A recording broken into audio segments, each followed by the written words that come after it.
28મી તારીખે જે Bagdana police station વિસ્તારમાં હુમલાની ઘટના ઘટી છે એની તપાસ પહેલાં બગદાણા પોલીસ દ્વારા કરવામાં આવી અને ત્યારબાદ મહુવા પીઆઈ દ્વારા કરવામાં આવી છે. એ તપાસના તથ્યોને વધુ ઉજાગર કરવા માટે આજરોજ સીટની રચના કરવામાં આવી છે, જેમાં ધારી એએસપીને અધ્યક્ષ બનાવવામાં આવ્યા છે અને બોટાદ એસઓજી પીઆઈ તથા અન્ય સરકારી પોલીસ કર્મચારી અને અધિકારીઓને તેમાં સભ્ય બનાવવામાં આવ્યા છે.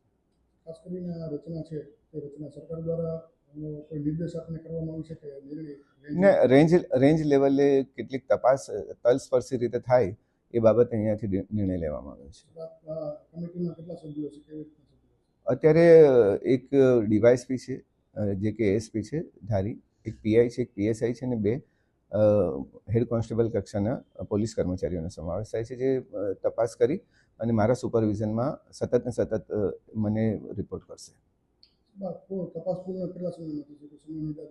હજુ શું તપાસ થઈ છે અને કયા કયા પુરાવા મેળવવાના બાકી છે એ બાબતે અત્યારે પ્રાથમિક હજુ અમારી ચર્ચા થઈ છે, એટલે અત્યારે હાલ પૂરતું સમય મર્યાદા કહેવી અમારા માટે મુશ્કેલ છે.